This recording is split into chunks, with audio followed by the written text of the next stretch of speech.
welcome back to part 2. I'm currently 3 up, on to the back 9, let's get it.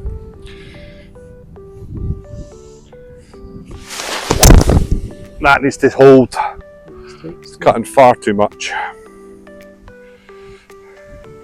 And it's in the bunker.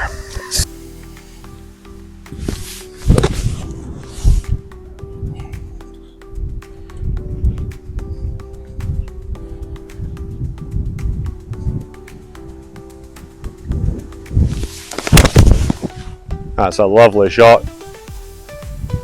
I was going to come in a bit with the wind as well. Big? Yeah. Was that a 6 you hit, was it? Oh, a 6, yeah. I just wanted to see what the wind was doing. Your shots are really piercing though. Like, your irons just pierce through the wind. It's a lovely, that was nice, lovely ball flight, especially for links golf. It's keeping it low and keeping it down is one of the most sought after shots. I think watching the Bryan brothers, Wesley Bryan calls it the Scotch Irish shot. It's a shot I do not have in my locker. I think it was being brought up with links golf. And I do favour the bump and runs a lot more than a lot of people. And those kind of like those more piercing shots are just being brought up playing in the wind, just over that side of the water, you know. It's learning how to drive it a big difference, but that's a good strike. But again, because it was purely struck, the wind's just not touched it, and you just kind of got unlucky. So with these kind of shots, I like to try and play it kind of looking to try and get in 2 inches behind the ball, pop it up, and it should run. But it's all about the acceleration through as well. I just didn't get enough. And Dario's got a chip up the hill. His pitching's been really good. It's been nice to see. Been brought up on a links course, obviously. Does that for you. Oh, come on, Dario. Needs to go. Ah, come on. Maybe not the best effort on that one. I was just bigging you up as well. I was just saying your chipping's been really good. I was like, brought up on a links course obviously really helped. I've not duffed a pitch shot in years. Oh dear, oh dear. It's horrible. I really fancied it as well. I was looking at it thinking, just land it there, run it. Yeah. How do you want the pin? You can take it out for me if I'm good with that.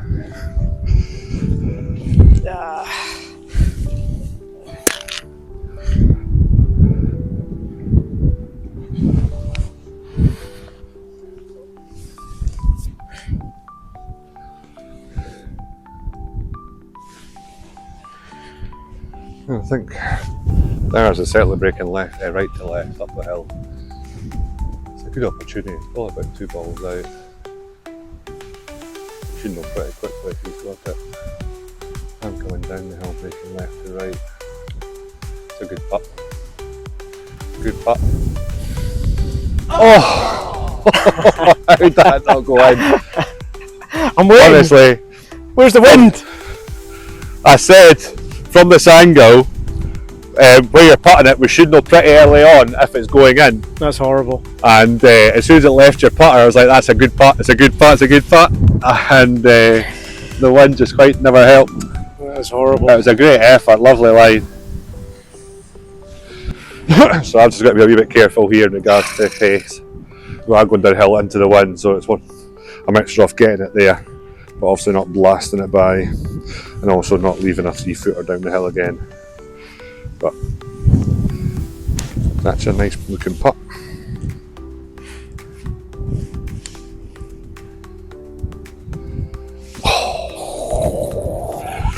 That's the one I didn't want to leave.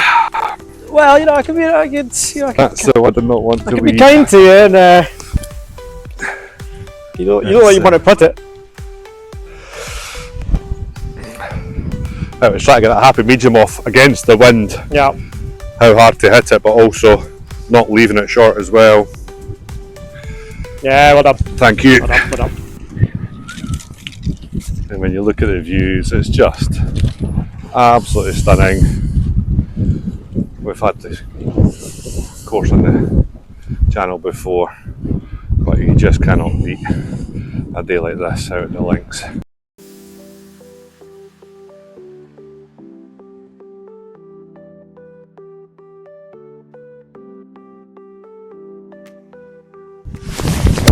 Oh, we've chunked it. Jesus, Ben. That is an absolute awful shot.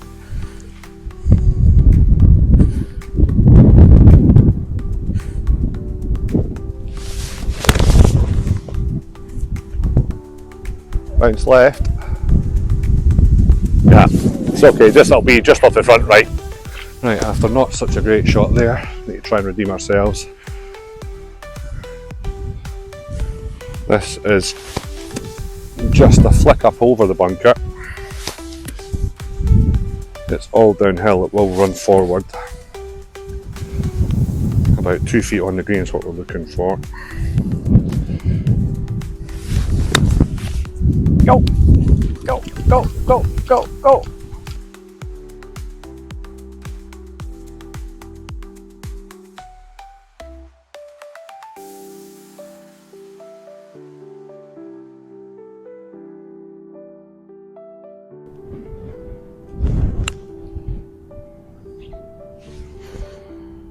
Yeah, it's a good effort. Yeah, it's going to have to do.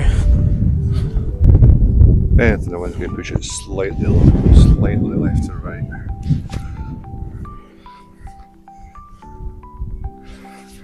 I think it's straight in the hole.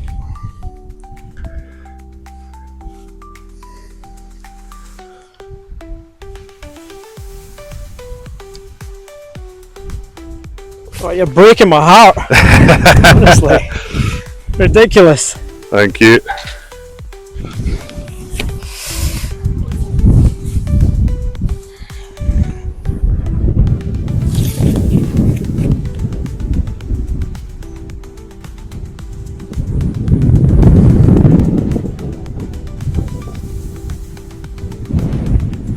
Oh, I've totally pulled it. That's horrible golf. Unlucky. Around here, your short game has to be on. Yeah. And luckily for me, as I say, my putter's been working. Oh, yeah, it's been in the oven last night, that putter, I have to say. Also a little bit, when you get to know a course as well, you start getting to know the right sort of shots. Yeah. So. Yeah, I've definitely got an advantage just playing at the home course. I can't say that, but we could always do a rematch. I'm up for that. It's not over yet, though. It's not over yet. It's still plenty of time.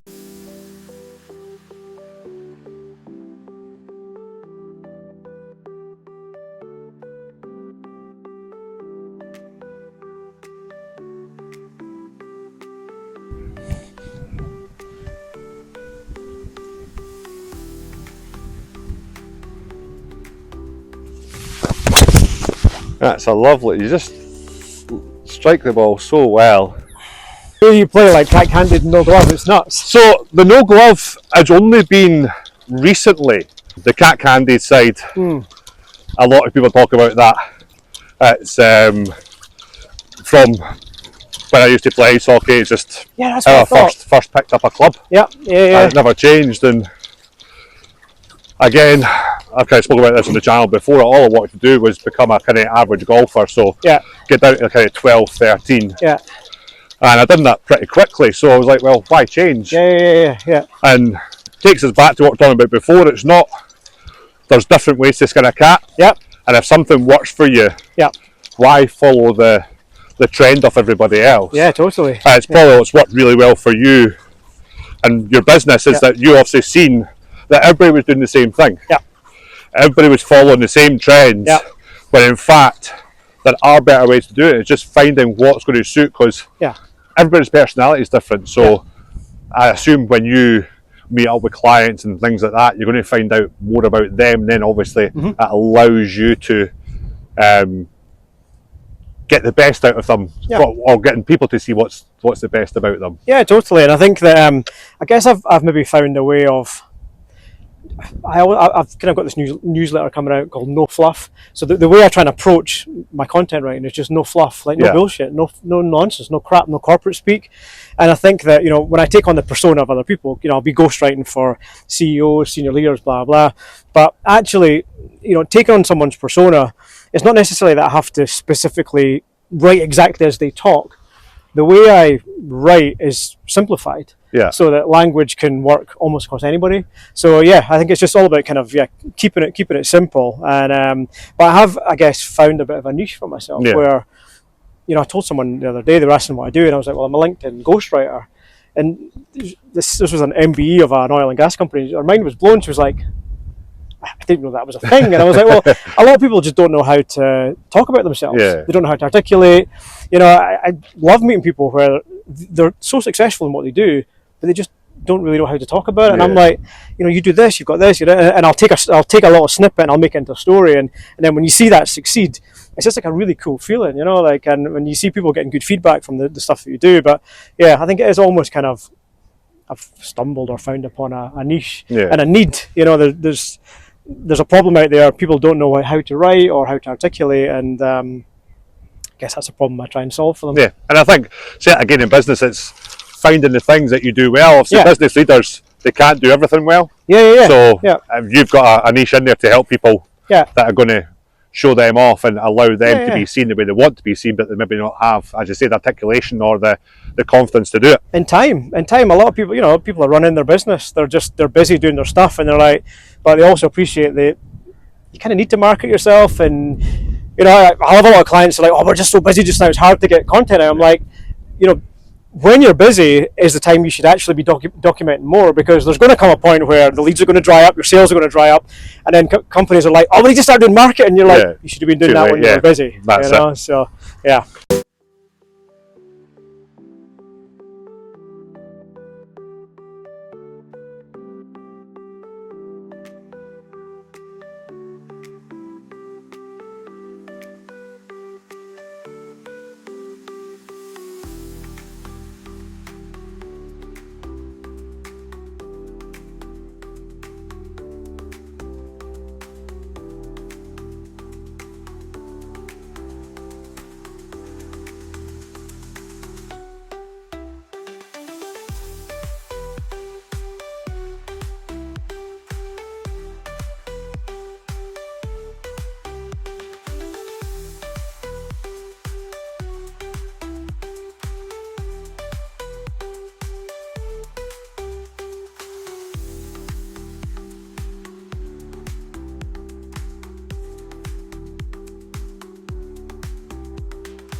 Nah, good putt. Take it away, it's unlucky. Just never broke. Yeah.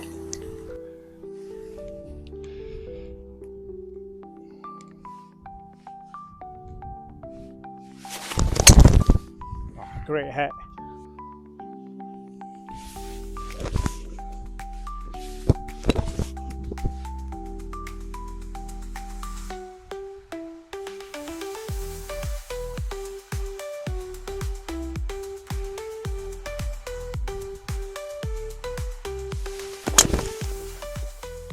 What's a stinger? That'll work. Before the start of the round, we're talking about obviously growth and things, and there was a post you put on LinkedIn about growth previously. How is it you kind of measure your sales, your growth, etc.? Like, obviously, every different company, every different CEO, business owner, etc., look at growth in different ways. For you, how is it you measure your growth? And then how do you transcend that? Again, with golf, obviously you're saying one of your targets this year is to get 100 rounds within the next year. Yeah. How is it you measure your growth in IAD? Yeah, it's a good question. Because the thing is, one thing I don't really do is I don't really set myself targets, or I don't do any like 5-year plans or anything like that. Really, I almost kind of, I don't know, I almost live kind of week to week. I think if I set 2 big plans and go, right, this is what I want to achieve in a certain amount of time, you reach that 5-year point and you haven't done the things you want to do, and it almost leads to disappointment. So I'm kind of like, for me, I want to get to a balance point, which I am at, fortunately, where I've got just the right amount of customers, where I've got just the right amount of balance to be able to come out and play golf, do the things I need to do. I noticed it was a bit of a tipping point. I got to a point where I had 14 clients, and then I took on some extra stuff after that, and I realised I was just becoming too stretched. Yeah. So, but when I think about growth, like for me, I've got probably an idea in my head about the kind of earnings that I want to have, and having kind of reached that point, I'm sort of like, right, ID almost kind of runs itself in terms of my long-term clients. Maybe there's something else I could be doing with this space, and I'm not quite sure what that looks like yet, but there is something. But I've sort of like left a bit of space because I know there's something else I'm going to be doing. I'm just not quite sure what it is yet. Yeah, I'm kind of similar to the way I look at businesses and things. I speak to different business owners and whatnot, and find out what they want to achieve, so they can then work out what growth is for them. Yeah. And I think, from what you were saying, we're probably in the same boat in regards to growth. Is not about size; it's about actually getting that happy medium between enjoying our work, but also, as you say, getting out and doing the things that we love, like going away on holiday, playing golf, etc. That's the way I measure my growth now. It's not about how many clients or how much money I make. It's how much time can I spend doing the things that the things you enjoy. One of those things should be maybe working on my camera work, but it's doing the things that we enjoy and ensuring that we've got the time to do it. No, I totally agree. Like money's never been a huge driver for me. Like I kind of, when I got to the point, like money is important. Like money's great. Money gives you options, but like I always say, like money doesn't necessarily mean you take good options. Plenty of people take bad options with money, but I always wanted to just get to a good income level, and I think that I backed myself to quit a job where I was earning a moderate salary, but it was safe, I've been in it 5 years, but I just like backed myself. I thought, right, how did I get to that kind of CEO or MD level? And if I just stayed in my career, it was never going to happen. I thought, well, I need to do it for myself. But then I get to a point where, you start earning more and more, and things go pretty well. But I don't know, I don't have this kind of drive to work all the time. I want to have that perfect balance of having, regular clients, loving what I do, and being able to just take time out when I want it. And the main thing is not asking for permission, not asking somebody, can I take a day off or take a holiday? This idea now of, if you need to take a bit of time off and you have to ask a boss and they're like, oh no, we're short staffed today. I almost can't imagine that now, So I definitely think growth isn't about number of clients and about earning more money. It's about just finding that perfect balance in your life.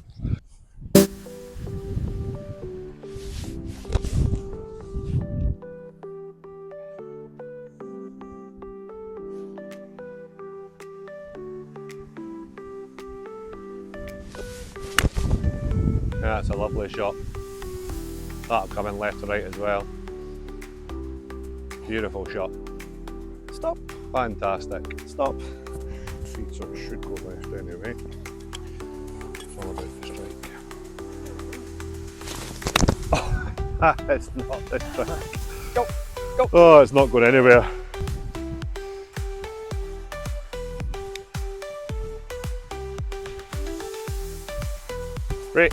Break. It's just going.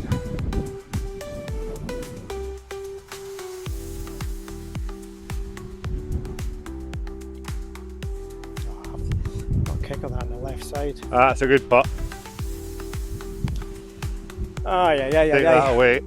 Yeah. What do you expect with the wind pushing it?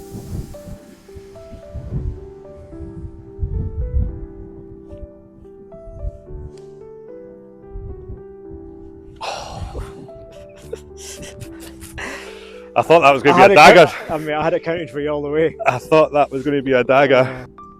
So I'm not saying it was tactics to obviously lose that hole, but you're up first on this hole. I know. So 14 for me, it's a signature hole in Winterfield. We've got the Bass Rock in the distance there. Beautiful on days like this.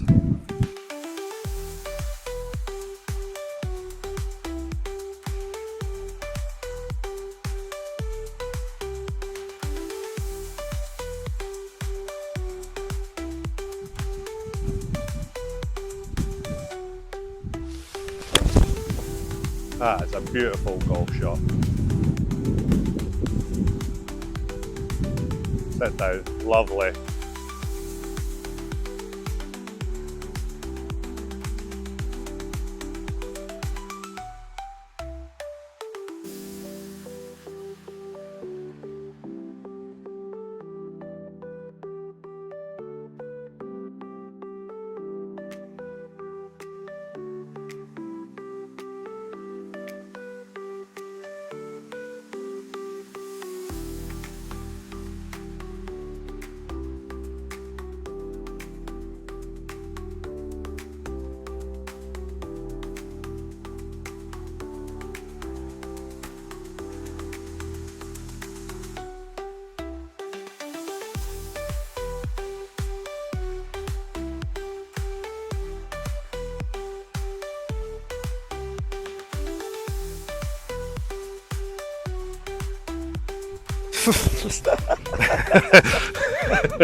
I did say at the start, my putting has been on fire. Horrible.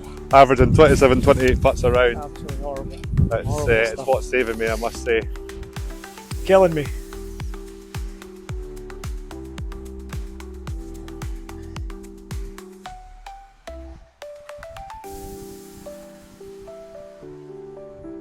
Great putt, lovely putt. There's a bit of pressure Under there. pressure there, yeah. Pressure putt.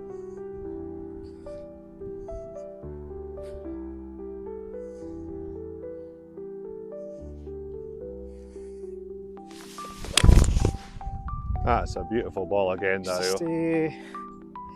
Just to hold up.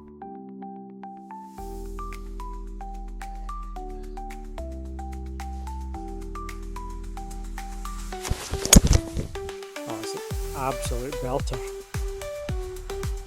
Oh, it's coming round.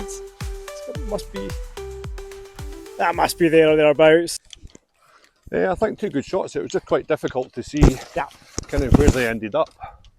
I say I'm kind of bottomed mine slightly, so I didn't quite get the height with the wind. Yeah. Which I needed on this, so but potentially might get the run.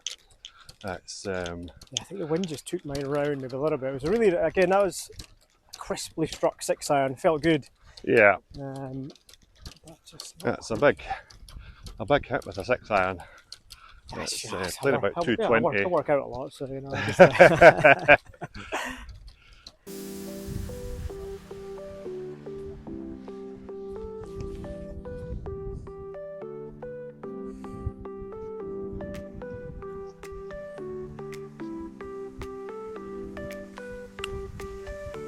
got too much on that. Sit. Come on, come down, come down, come down. Yeah, good effort. Yeah. Good from there. Anyway, a good chip, left himself in a good position. Just going to try and put some pressure on.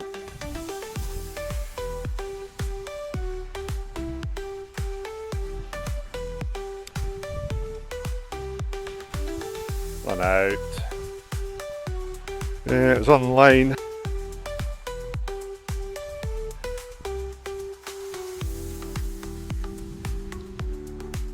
But you need to hit it, Ben. Jesus. Open the door. There's a wee half chance. Open the door.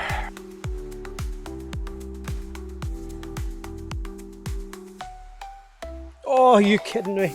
That's unlucky. Take that one away.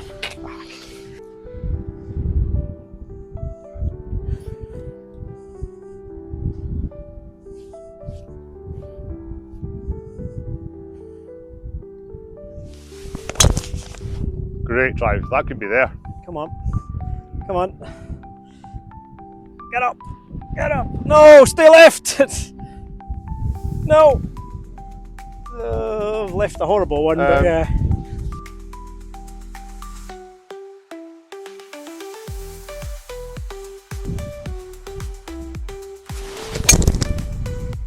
Straight strike as well. Go. Go. Very short. Yeah. A bit out the toe. Yes. So, obviously, you've been in business for quite a while. You've been playing golf for a very long time. Yep. What would be the best advice you could give to people who are starting out themselves, like on LinkedIn and whatnot, and also what would be your best advice for golfers? It's a good question. I think so. Certainly, if anybody wants to start out on their own, I think like I tell anyone, like try and work on your personal brand. And like that's a bit of a sort of a cliche or a buzz term that maybe people don't like, but see if you can work on your visibility, your positioning. And again, LinkedIn is a great thing for this. You've got 1.1 billion people are on LinkedIn, right? It's the business platform for networking, for meeting people, whatever. If you can take ownership of who you are and almost become your own best cheerleader. You know, I think build a little network. You don't need to have thousands of people in your network. You don't have to try and commit to getting 10, 20,000 followers. I mean, I've built a business. I mean, I've got, you know, my business is LinkedIn and I've got less than 5,000 followers.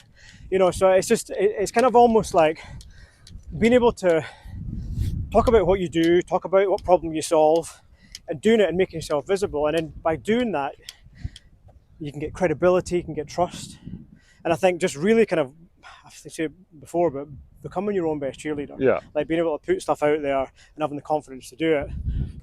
Particularly when it comes to LinkedIn as well, and I talk about it a lot, it's just consistency. I think it's, you know, you don't necessarily have to be posting every day, but showing up regularly, liking posts, commenting on posts, you know, building a little network for yourself and just being consistent with that. And I think it's exactly the same with any sport, you know, golf in particular. But if you commit to being consistent, showing up, practicing, you know, I think ultimately you're going to improve. But I suppose also in the early stages of golf, it is good to maybe get a lesson or two here and there, get a bit of guidance. And I think, I mean, I've done that with LinkedIn. I've basically looked at people that I admire, who've inspired me and motivated me, and almost like take little bits from them and kind of go, right, I can see what they're doing, that works. I'm going to do a little bit of that for myself. So it's kind of like finding people around you who inspire you, who maybe push you on to do better. And it can be the same with golf as well. And I think definitely finding your people, finding your tribe to push you on is really important. And just, I'd say, like, even pros, I'll look to other pros to get advice, and they talk about it, like when I used to caddy, hearing them talk about the golf and how you do that and what you do here and what's your thought process there. Getting advice from anybody you can and being open enough to take it as well. I think certainly a big thing in it. Being a sponge and being open to that stuff.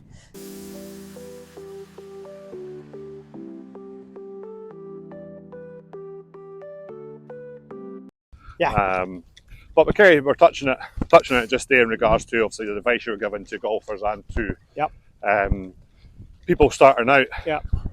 How is it you continue to improve? How is it you, obviously within golf, we're just talking about it, you know what you need to do, you need to look at, obviously just working on the putting, the ball striking's perfect, so just maybe working on the putting.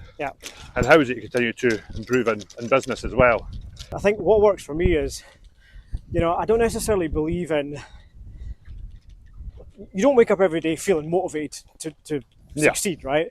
But I think what works well for me is I've got a lot of routines and structures in place. So I don't have to rely on motivation so much, because if I get up, you know, I do the same thing every morning, I have the same breakfast, I have the same routine in the morning, I have the same tasks. So I don't rely on motivation too much. But also I think just to continue to improve, I think you just, I don't know, I guess there's like an inner drive that you want to be better at things, and then it's almost recognizing it as well. You know, as you say about, I'm thinking my putting's not that great, but my ball striking is good just now, so it's kind of going, right, I know I have to go and take the time to do it. So don't just go to the driving range and smash 50 drives, because I don't need to work on that. Drives are fine. Actually take the time to maybe go up to the golf club and think, right, I'm just going to spend an hour tonight doing a little bit of putting. And I guess, it's the same, you know, with LinkedIn as well. Like, I mean, I continually look to see like what's working, what's not working. I read the right reports, I follow people, and I guess I just almost like take inspiration from that. And it's looking to see what's working, what's not working. But what I've realized is you don't need to follow trends. The clearest thing that works on LinkedIn in particular, in any marketing, is just telling stories. Tell stories. What's the problem that you solve and how do you solve it? And that's the basis for your content. And I think, you know, consistently stories work. So I wouldn't say I'm a massive trend follower, but it's just having a bit of drive to kind of like look at people and think, well, actually that works really well for them. Maybe I can take bits of that for myself and emulate a little bit, and, you know, I guess take a bit here, and a bit here, and dress up in my own personality. And I think that business tip you just said there about telling stories is perfect. A lot of people don't get the right way Yeah. of what they're doing across. Yeah. And if it, finding out how to tell the story the best way, Yeah. which obviously where you come in very well. So and obviously if people are looking out for it, Dario's your man to get a man it for there. LinkedIn, yeah. But my advice to anybody, like I've developed a bit of a concept which I call the POSOP method, which is problem, obstacle, solution, outcome, proof. And if you follow that little, what's the problem that your client has?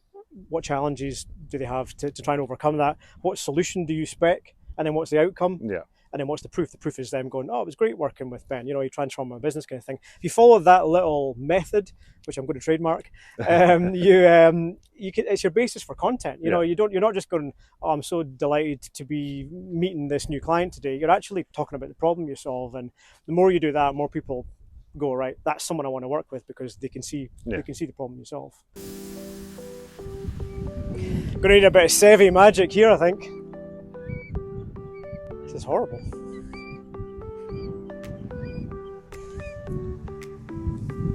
Just need enough to get under it, enough speed. Tight lie. Tight lie. Commit to it with a bit of speed. What you were saying there in regards to Yeah. not following trends. Yep.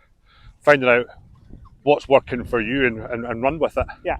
And I think that's the biggest thing for me when I speak to businesses is we can look at what everybody else is doing and be, oh, well, we could do this and do that and follow them and follow that. But you then just put yourself into a pool with everybody else. What separates you from that? And it's Ali and Jordan out at AJ Renewables. They've been fantastic at it. Yeah. They've got out there, they've found their little niche of marketing. Yeah, yeah.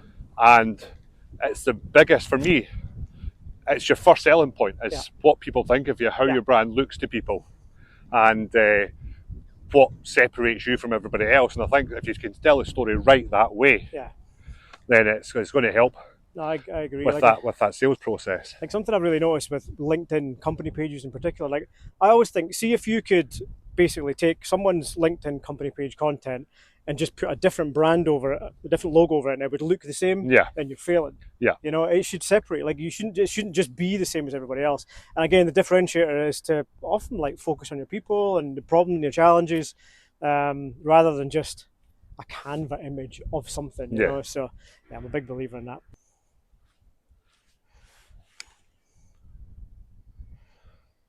That could go in. That could go in. Oh!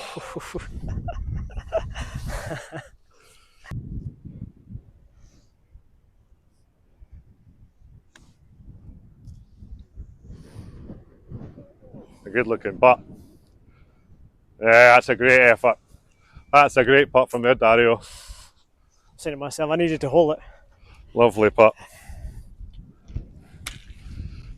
Take that one away. Cheers. Right, so we have this for the match.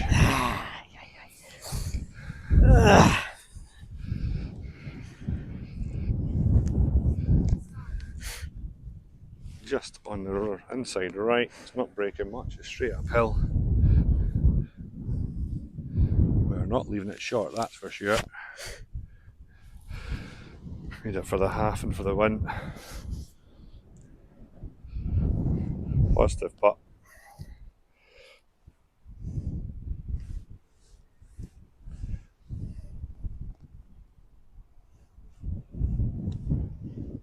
Never in doubt. Never in doubt. Thank you, Dario. Mate, superb. Pleasure. Mate, thank you. Fantastic. Honestly, that display of putting today was just incredible. Yeah, as I say, the putter's been working well. Great fun. Yep. So, last question for the day. What would be your dream 4-ball? So obviously live, dead, past history. Don't have to be golfers.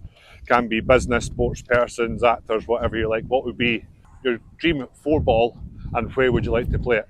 Dream 4-ball. Okay. I'd have to pick a golfer, and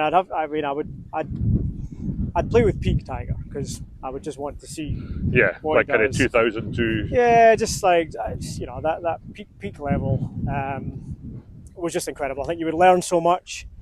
I think about other heroes that I've got. I mean, he doesn't play golf, but Noel Gallagher's a hero of mine. Yeah. He was the reason I basically picked up a guitar when I was 14, got lessons, and I've played guitar probably every day since I was 15. Learned all their songs, various other things. I mean, it's just for fun. I just play it, in the house. An interesting round with Noel. Yeah, I think so. He would probably be sitting the cart on his way around. So that'd be 1, 2, 3 of us, and a fourth person. It'd probably be Ali McCoist, because again, just from being a huge sports fan, a great fan kind of growing up, but I just think it would. He would just bring the comedy, and he would bring great fun with us. So I think it would be. I just think it would be a really good fun round going around with those guys. Even though 2 of them aren't golfers, but I think I'd love to play with Tiger. Yeah. Any course.